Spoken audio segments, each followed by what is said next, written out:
After 39 days, 104 matches, 48 teams, and approximately 17 million hours of football that I have somehow managed to watch, Spain have won the World Cup. And honestly, I think they deserved it. I really do.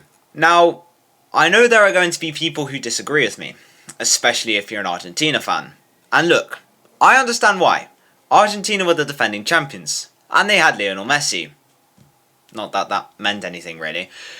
They were also 120 minutes away from becoming the first team since Brazil in 1962 to win back-to-back World Cups. But after watching that final, I just don't think Argentina were the better team. Actually, I don't even think they were close. And I don't mean that disrespectfully, because Argentina are an excellent football team. They scored 19 goals on their way to this final, and they had gone unbeaten throughout the tournament. They had already proven that they could beat some very good teams, but Spain were just simply better. And I think this final was the perfect summary of exactly why they deserve to be world champions. Because Spain didn't just win the final, they controlled it. And when you look at the numbers, it's almost unbelievable. Argentina did not register a single shot during the 90 minutes. Not one. And when you have Lionel Messi, it is kind of shocking that even Argentina couldn't get one shot away. While Spain had 20 attempts over the course of the game. And Argentina had 2, and both of those came after extra time. So if you're Argentina, you're probably thinking, okay, maybe we should have a shot. It's just a suggestion, but it might be worth trying. Because you can't win a football match if you don't shoot. Well, actually you can, it's just generally quite difficult. And this is what I mean when I say Spain deserved to win. They didn't just get lucky. They didn't sit back for 120 minutes and wait for one counter-attack. They didn't rely on a goalkeeper having the game of his life. They actually took control of the final, they had the ball, they moved Argentina around, and they created chances. And they stopped Argentina from doing what Argentina had done throughout the rest of the tournament, which was score goals. Quite a lot of them actually. But before we go any further, I have to point something out. And that is both Spain and Argentina couldn't beat Cape Verde in 90 minutes. Spain drew 0-0 with them, and Argentina also drew 2-2 with them after 90 minutes. So I think we all know who the real winners are. Anyway, back to the actual World Cup winners now. And I don't think we should judge Spain solely on the final. I think we need to look at their entire tournament. And this is where I think their case becomes even stronger. Because Spain's World Cup campaign wasn't perfect. They didn't just walk through every opponent. They didn't win every game 5-0. They had difficult moments, close games, and they had to adapt. And I think that's one of the biggest reasons why they deserve to be world champions. Because to win a World Cup, you have to be able to win football matches in different ways. You can't expect every game to go exactly according to plan. Sometimes you dominate, sometimes you struggle, and sometimes you have to defend, and you need that moment of brilliance to get you over the line. Like, you just sometimes need someone to score in the 106th minute of a World Cup final. And Spain showed they could do all of those things. And that's why, for me, they were the most complete team at this tournament. Now let's go back to the beginning. Because Spain actually started this World Cup with a 0-0 draw against Cape Verde. Which is crazy. And like I said in the intro, it means Cape Verde went through the entire tournament without losing to either of the two teams that got to the final in 90 minutes. I'm just saying, there are some serious questions that need to be asked. And they were asked in the Spain camp after that game. But it was fine, because after that opening draw, Spain responded. They didn't panic or abandon their style. They continued to play the way that they wanted to play. And they proved that by completely smashing Saudi Arabia 4-0, with goals coming from an own goal, Lamine Yamal, and a brace from Mikel Oyarzabal. While, yes, it is Saudi Arabia who aren't the best team, I think this also tells you a lot about this Spain team. That they have a clear identity, they want the ball in order to dictate the tempo and control possession, so that they can make their opponents chase them. And they want to decide when the game is played at their speed. It sounds simple, but it is also incredibly difficult to do at international level. Because every team knows what Spain will try to do, but still, nobody is surprised when Spain end up with 60 or 70% possession. Don't do the thing. But, yeah, everybody knows the plan. And yet, teams still struggle to stop it, which is a sign of a great team. And everybody knows what you're going to do, and they still can't stop you. And if that's the case, then you're probably doing something right. And as Spain moved through the tournament, they had their difficult moments, but they kept progressing. And they managed to reach the knockout stages after a simple 1-0 victory over an atrocious Uruguay team. So when the knockout stages arrived, everything changed. Because in the group stage, you can make a mistake. You can draw a game, you can have a bad performance. And what's good about the group stage is, normally you can get away with it. Whereas in the knockout stages, one mistake and you're gone. One bad game and you're already booking your flight home. One penalty shootout and suddenly your entire tournament is over. Which is why I think Spain's knockout run deserves so much credit. They didn't just have to play football, they had to handle pressure, and this was seen with their first major knockout test, and that was against neighbours Portugal. And Spain won 1-0. It was a close game, closer than it should have been, given that Portugal's game plan was just to give the ball to Ronaldo and inshallah, but Spain remained patient and they managed to achieve victory through a 91st minute winner, courtesy of Mikel Merino, which ended Ronaldo's World Cup. Now, this is something that I think is important, because when people talk about Spanish football, there's sometimes this idea that they just want to pass the ball around forever, because, tiki-taka. And yes, while they do like passing the ball, I have a feeling that they might also be quite good at it. But Spain aren't just a possession team, they're a control team. And that's the difference. Possession is having the ball. Control is deciding what happens while you have it. Spain can slow a game down, but they can also speed it up. And then they can move the ball from side to side until a gap appears, and when that gap appears, they attack it. And that's what makes them so difficult to play against. As you can't just sit back and hope they'll get bored, because they won't. They'll just keep passing around until they can find the weak spot, and then they'll make you pay for it. And then came Belgium, which was another difficult game. And it was made all the more difficult when Spain finally conceded their first goal of the whole tournament. But Spain prevailed with another Mikel Merino winner, as in the 88th minute, Spain benefited from a Seny Laman's mistake. But, again, they had to work for it, and they had to find a way to win. And they did. And this is why I think we need to give Spain credit. Because great tournament games aren't necessarily the teams who play the best football every single game. Because Spain didn't panic when the game became difficult, they trusted their style and their players, and they took the opportunity when it eventually came. Showing great teams can still find a way to win when they aren't at their best. It's a great quality, and it's something that Spain proved in the semi-final against France. And this was a France team who were not at their best at all. Now, I thought this would be a serious test for Spain, and I don't think I was the only one. Because France were probably the favourites to win the whole thing up to this point, and they definitely had the strongest team. It was definitely a serious test. And also France had reached the previous two World Cup finals, they had some of the best players in the world, like Kylian Mbappe, and their squad was capable of beating absolutely anyone. But that clearly meant nothing when France decided to play dismally against Spain. Lucas Digne was completely rinsed by Lamine Yamal for the best part of 90 minutes, and Kylian Mbappe was up front cooking, the Mbappe special. What's the Mbappe special? For example, nothing. And the score proved who was the better team on the day, as Spain prevailed 2-0, courtesy of a Mikel Oyarzabal penalty and a very nice Pedro Porro goal.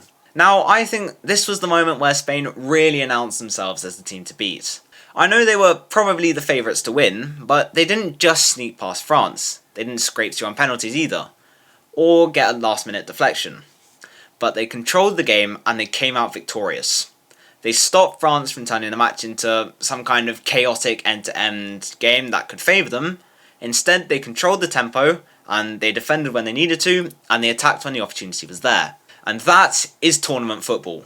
And with that win, Spain reached the final against Argentina. In the world's greatest game, the European champions would be playing against the South American champions, the top two teams in the world rankings, and the defending world champions against a team looking to win their second World Cup. This was supposed to be the perfect final. And in some ways, it was, because we got a fascinating tactical battle, and Spain looked to control the game while Argentina looked to disrupt the game as frequently as possible. And I mean, fair enough, it had worked for them in basically every other knockout game which allowed them to get to the final in the first place. And that's where I think the game became so interesting. Because Argentina knew that if Spain were allowed to play their football, they could dominate the match. So Argentina tried to make the game uncomfortable. They pressed, they challenged, they were aggressive. And I'm not going to sit here and pretend football should be completely free of physicality, because it shouldn't. It is a contact sport at its core. You are allowed to be aggressive and to fight for every ball. But there is a line, and I think Argentina toned that line very much throughout the game. However, I think it might be a little bit of an understatement, though at the same time, they did eventually cross it, and that was where the game became increasingly heated. There were challenges, there were arguments, there were players getting involved with each other. Physically, actually that sounds weird still. There were players going at it against each other, until eventually Enzo Fernandez received a second yellow for trying to send Pau Kubasi into the stratosphere. Now, I think this whole event that led to the red cards, and afterwards, was interesting and disgusting at the same time. Because, well, first, Enzo Fernandez, man, what are you doing that in the first place? It was a stupid thing to do, and I think the rest of the world would agree with me on that. It was probably made even more stupid given that you were already on a yellow card, which you got for dissent, which was already a stupid thing. So, it is probably the dumbest 2 yellow cards I think I have ever seen in my entire life. Firstly, dissent. Why? Secondly, an extremely rash and unnecessary challenge. I don't know if I could emphasise that any other way. At the same time, I think the referee was also perfectly within his rights to have given him a red card there. Straight reds. But I mean, either way, whether he had gotten a straight red or a second yellow, he was still going off. And yeah, that meant Argentina had to play extra time with 10 men. And of course, it was the Chelsea player who had to get sent off. But even during that, Lionel Messi tried to get Cucurella sent off for covering his mouth. Now, Lionel, all I'm saying, mate, is that snitches get stitches. We shouldn't be doing that, so stay in your lane.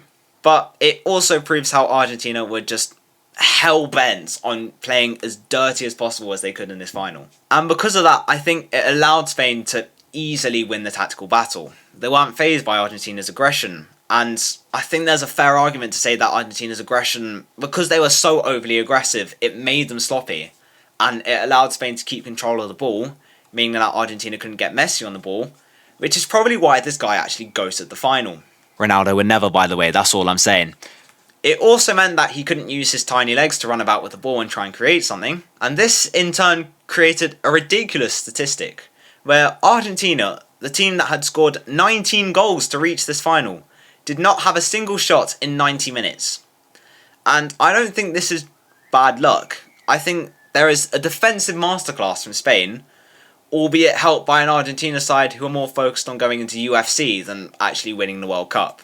Though, I also think Spain's midfield deserves enormous credit, because when you control a game like this, it isn't just your defenders doing all the work. It is your entire team.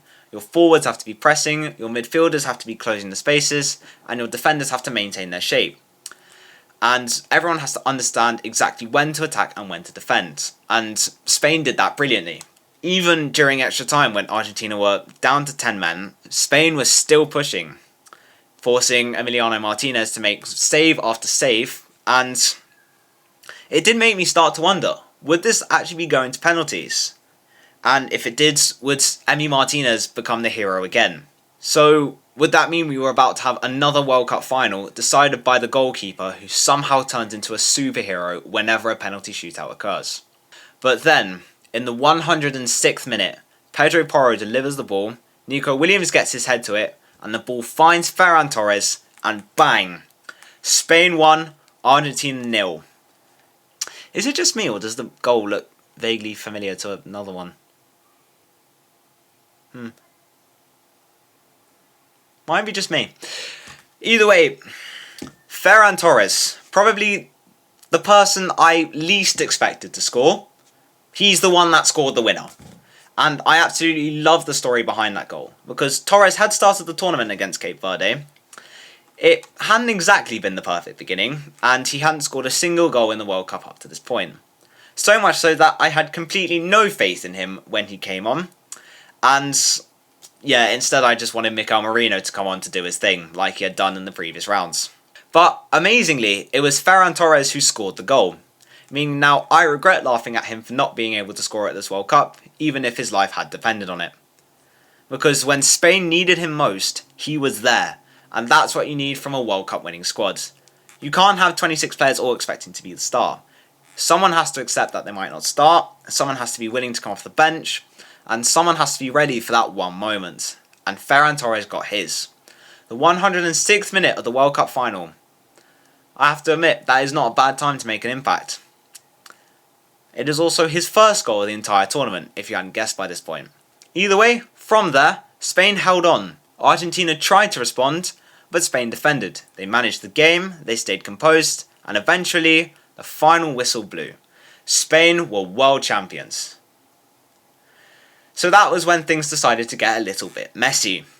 Because you'd think after losing a World Cup final, you might just shake hands with your opponents and congratulate them. Or also maybe stand there looking completely devastated. Then everyone just goes home. Well, apparently Argentina weren't done yet, as after the final whistle, Leandro Paredes had decided that losing the World Cup wasn't enough drama for one evening. So he decided to get involved in a confrontation with Spain's players by grabbing Eric Garcia around the throat, and then he completely clattered Gavi, and, well, knowing his injury record, he's probably now injured for the next 9 months. So yeah, somehow we have gone from a World Cup final to WWE.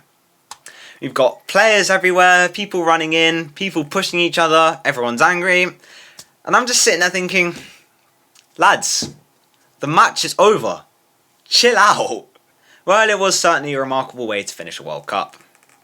Now, I'm not going to pretend that one post-match confrontation suddenly means Argentina are a terrible team. They aren't, by any stretch of the imagination. And I also don't think every Argentina player should be blamed for the actions of a few individuals. But at the same time, when the majority of the team is doing it as well, it is hard not to feel a little disgusted. And I do think it is a disappointing way to end the tournament, because Spain deserved to have their moment. They had just won the World Cup, and whether you like Spain or not, you have to respect that. And it was all still completely unnecessary. And I also think it adds another layer to the final, because throughout the match, Argentina had tried to make the game physical. They tried to disrupt Spain, to frustrate them, but Spain never lost their heads. They kept playing, they kept passing, they kept controlling the game, and eventually they won the World Cup. And that is the difference. And that is why everyone loves the fact that Spain won, because football won. Spain didn't beat Argentina by becoming Argentina and being all aggressive and violent and wanting to start a boxing match in the centre circle. They beat Argentina by being Spain. And I think that is also the biggest reason why they deserve this trophy. Because throughout the entire tournament, they stayed true to their identity. They didn't abandon their football. They didn't suddenly change their approach because they were playing a big opponent. They didn't panic when things went wrong. And they didn't need to rely on one superstar. They were a team. And that is why I think Spain were the best team at this World Cup. And it makes sense as to why Spain's players won all of the awards. Well, just the tournament awards. Unai Simon won the Golden Glove, which is fair. He only conceded one goal the entire tournament. Then Rodri won the Golden Ball, which I think is completely deserved, no matter how much I don't like the guy. Well, I'm sure he's probably nice as a guy, I just don't like him as a player. Probably because he plays for Man City. Either way, when you watch Spain play, you can see how important their midfield is. Rodri isn't just passing the ball. He's controlling the game, deciding the tempo. He's giving Spain an outlet when they're under pressure. And he's helping them keep possession. He's breaking up attacks, and he's giving everyone else the freedom to play. And that's something that he's done both at club and international level, which explains why he won the Ballon d'Or. Still think Vinny should have won it. Then you've got Lamine Yamal, who is only 19 years old, and he has almost completed football already. Now, imagine if he wins the Champions League this season, or the Ballon d'Or this year. Now, that would be mental, because it would mean he's basically completed football already. Given that he has already won everything to win already in Spain with Barcelona, and he has won the Euros at just 16. I was the same age as him when I watched him at home lift the Euros in Berlin. Then while he's gone on to play for Barcelona in the Champions League and for Spain in the World Cup, I was basically the same age as him, minus, I don't know, about 6 months. Either way, he's out there playing professionally, earning, well, he's basically being a millionaire teenager, and I'm at home making videos in my room, earning nothing. Really, what am I doing with my life? There is also Pau Kubasi, who is the same age. He is an underrated baller for defence, I think it's safe to say. He quietly went about his thing, he did it amazingly, and he won Young Player of the Tournament, which was deserved. And then you've got Ferran Torres, Mikel Oyarzabal, Pedro Porro, Mikel Merino, and so many others. And that's what makes Spain so dangerous. You can't just stop one player. You can't say, right, alright, if we stop Yamal, we'll probably win this thing. No, because there's someone else who will step up, whether it be Nico Williams, Dani Olmo, Pedri, Alex Baena. Either way, if you stop one thing in that team, something else will pop up to help them get through the game and win. Like, if you stop the midfield, they'll probably just play around you. If you sit deep, they'll just pass around until you eventually make a mistake. If you try to press them, they'll probably play through you. You try to make the game physical, like we saw Argentina do, well, they'll just keep their heads and continue playing. That is a complete football team, and that is why I think they deserve to be champions. Now, I know what some people are going to say. Liam, you're only saying this because Argentina knocked England out. And, yeah, right, I'm not going to lie, it definitely helps. I live in London, so of course I wanted Argentina to lose. But when they did it, it made it just that little bit sweeter. But if England can't win the World Cup, I would quite happily accept anyone else to win it, apart from Argentina. Okay, and maybe also Spain as retribution for beating England in Euros. Yeah, it was very much a final for me where I just kind of hoped both teams would lose. Though I did want Argentina to lose more. But that's not the point. Because Argentina were a good team who maybe deserved to be in the final. Their route to the final was Cape Verde, Egypt and Switzerland. They're not the best teams. And their first properly good team they faced was England, who they did beat, to be fair to them. Probably more out of Thomas Tuchel's own fault than anything else. They were also the defending champions. They were good, don't get me wrong. But Spain were better, and that is the difference. Spain had the better final, they had the better tournament. They deserved that trophy. They beat Portugal, Belgium, France, and then they beat Argentina. That is one hell of a route to becoming world champions. And when you look at it the way they did, it just becomes even more impressive. They could dominate, they could defend, they could control, they could suffer, they could win those close games, and they could find those late goals, and they could handle the pressure. And when the biggest moment of the tournament arrived, they delivered, and that is what champions do.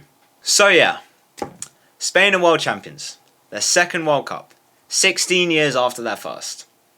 And I genuinely think this could be the beginning of another great era for Spanish football.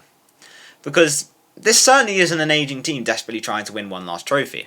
There are young players in the squad who could be at the top of international football for years. Lamine Yamal, who's 19. Pau Kubasi is the same age. I actually still can't get over that. And Spain have built something special. That is clear to see. And I reckon this is the beginning of a new generation. Then I think the rest of international football should be worried. Because they deserve to win the World Cup. Not because they are perfect. They weren't. They drew against Cape Verde after all. But they had difficult games, they had moments where they had to suffer. But that's exactly why I think they're deserving champions. Because they showed us everything you need to win a World Cup. They showed us how to dominate, how to attack, how to defend. They showed us how to manage pressure. They showed us how to win ugly. And when the biggest game of the tournament arrived, they delivered. So Spain are world champions now. Argentina's reign is over. Messi's World Cup story has almost certainly come to an end. And now Ferran Torres has written his name into Spanish football history. And Spain? Yeah, they deserved it. But now, I want to know what you think. Did Spain deserve to win this World Cup? Were they the best team in the tournament? Or do you think Argentina should have retained their title? Let me know down in the comments below, because I think this final is something that's going to be talked about for a very long time. And with that, the 2026 World Cup is over. 39 days, 104 matches, 48 teams, and somehow, it's already finished. I'm not ready for this. Can we please just have like another World Cup next week. Anything until the Premier League gets back. No? Fine. I guess I'll wait 4 years. Anyway, congratulations to Spain. They are the 2026 FIFA World Cup champions. And if you ask me, they absolutely deserved it. Although, I still think Cape Verde deserved the trophy.